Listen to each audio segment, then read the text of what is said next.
नमस्कार दोस्तों।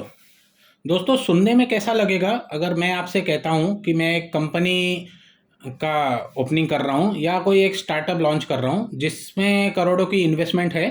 साथ ही साथ मैं लाखों लोगों को रोजगार दूंगा और मल्टी सिटीज़ में उसके ऑफिसेस होंगे ताकि ये मल्टी ब्रांड कंपनी होगी और आपको एक मोबाइल ऐप भी उसके लिए मैं प्रोवाइड करूंगा। और साथ ही साथ इसमें जो प्रोडक्ट बनेगा वो मैं आप सबको फ्री में दूंगा। फ्री यानी बिल्कुल फ्री। इसके लिए कोई भी कॉस्ट आपको देना नहीं पड़ेगा। आप मेरी सर्विसेज यूज़ कीजिए, इसके लिए 1 रुपया भी आपको देने की कोई गरज नहीं है। ये प्रोडक्ट आपके लिए बिल्कुल फ्री होगा। तो कहीं ना कहीं आपके भी दिमाग में आएगा या तो ये आदमी पागल हो चुका है या तो फिर ये हमें पागल बना रहा है। तो दोस्तों, ये वीडियो इसी के ऊपर ये है कि आजकल जो ये फ्री एप्स है जो डिजिटल मार्केटिंग के तरह पे प्रोड्यूस किए जा रहे हैं या इनको डिजिटल मार्केट की तरह इनको ये किया जा रहा है और डिजिटल मनी को प्रमोट किया जा रहा है। आपको समझ में आ गया होगा, नाम लेने की कोई गरज ही नहीं है। इसमें क्या होता है कि आपको ये बोलते हैं कि हम आप हमारी सर्विसेज यूज़ कीजिए, हम आपको कोई भी चार्जेस नहीं लगाते।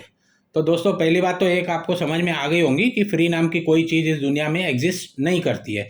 हर नेचर का और हर किसी का ये रूल है कि आपको कुछ पाने के लिए कुछ उसकी कीमत चुकानी पड़ती है।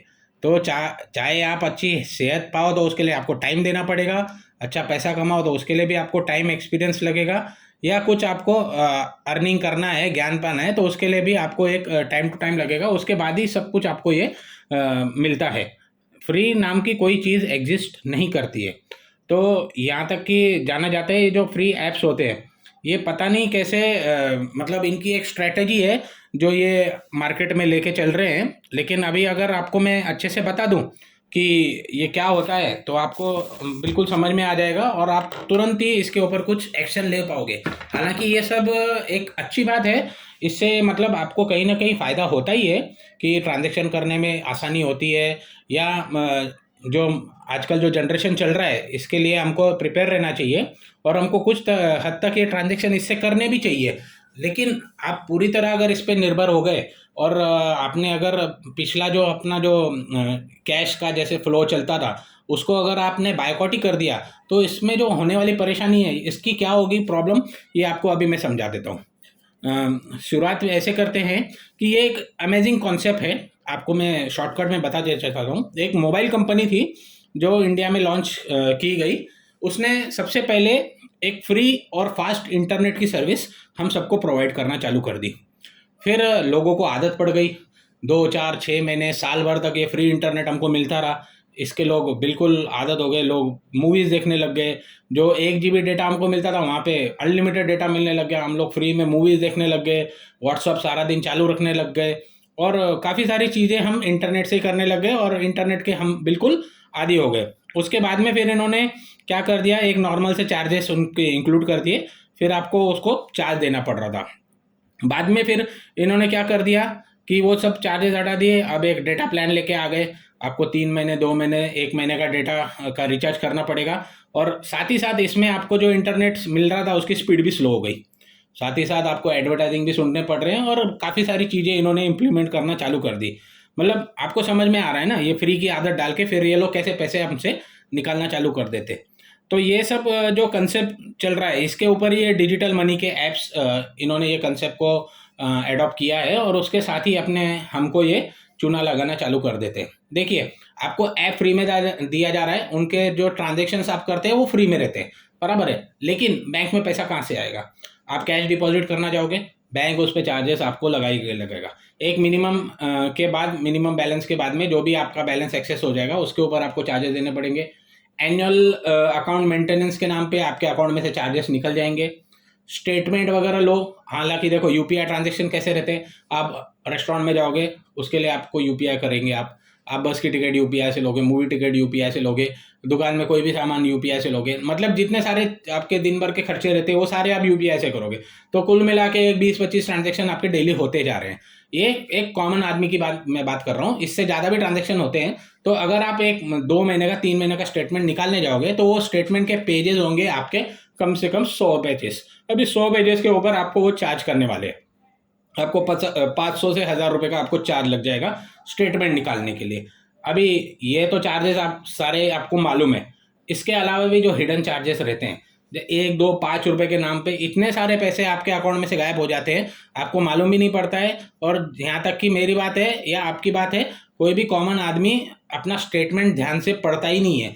अगर आपने अपना स्टेटमेंट निकाल लिया पूरे साल भर का और उसमें अगर चार्जेस, आप हिडन चार्जेस अगर आप साइड करने लग गए, तो उसके नाम पे आपको कम से कम एक 10-15 हज़ार रुपये का चूना लग चुका रहता है। एक आम बिजनेसमैन की मैं बात कर रहा हूँ, ये स्टूडेंट में कम हो सकता है और ये अच्छे से बिजनेसमैन में ये ज़्यादा भी हो सकता है। मगर क्या किया जाए, इसके ऊपर हम क्या कर सकते हैं? देखिए, अभी मैं आपको एक शॉर्टकट सी बात बताता हूँ, स्टोरी बताता हूँ। हमारे बिजनेस, मैं एक बिजनेस फैमिली से बिलोंग करता हूँ और मेरा एक खुद का बिजनेस भी है।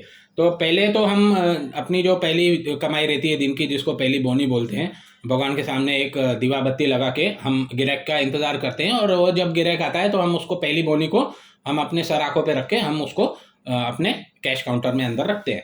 तो पहली बोनी, मेरे पास पहला कस्टमर आता है और वो सीधा अपने मेरे से कुछ खरीदता है और सीधा सीधा अपना फ़ोन निकालता है और यूपीआई करके निकल पड़ता है।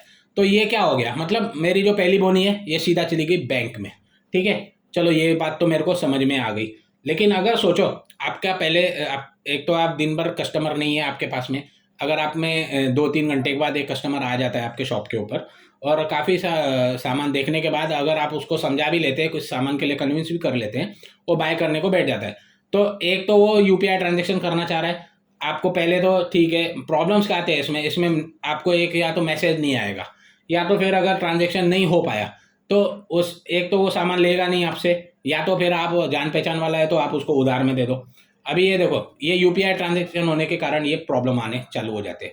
एक तो उसका ट्रांजेक्शन हुआ नहीं, आप उसको सामान दोगे नहीं, पहली बोनी है कैसा देना है, और उसके बाद में अगर उधार दोगे तो आएगी कि नहीं, उधार लोगे और टेंशन हो गया। तो अभी आप मेरे को एक बात बताओ कि ये प्रॉब्लम्स किसने फेस करना है? अगर कैश मनी होती तो चुपचाप वो पैसे निकालता, आपको देता और चलता बनता। आपके अकाउंट से या आपके बिजनेस के जो भी सारे पैसे हैं, आधे से ज़्यादा वो बैंक में जमा होते हैं। हाँ, आप उससे अलग आपकी परचेसिंग कर सकते हो, लेकिन उस पर अलग से आपको जीएसटी भरना है, अलग से सारे ट्रांजेक्शन करने हैं, ये बहुत सारी चीज़ें आपको लागू हो जाती है। तो ये जो हिडन कॉस्टेस है ये हमको समझ में नहीं आते और आगे चल के ये बहुत सारा अपने ऊपर बर्डन बन जाता है। तो मेरा कहना ये है कि इंडिया में एक फ्री इकोनॉमी है और इसमें कैश का भी एक प्रावधान किया गया है। अपने पास बहुत सारा कैश अवेलेबल रहता है।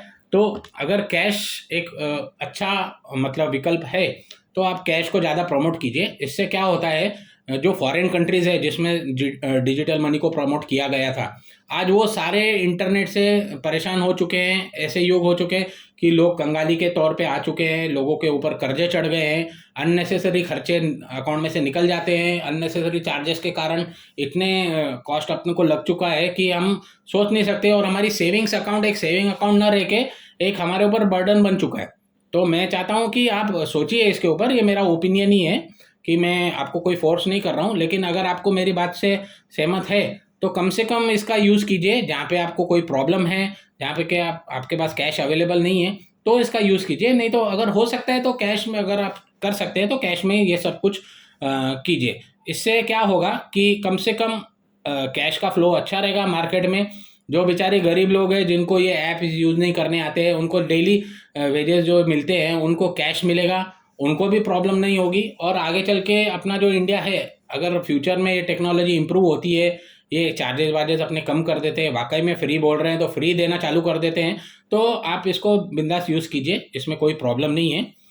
इसी के साथ मैं अपना ये वीडियो एंड करता हूँ। आपको कैसा लगा प्लीज़ लाइक और शेयर कीजिए। Thank you.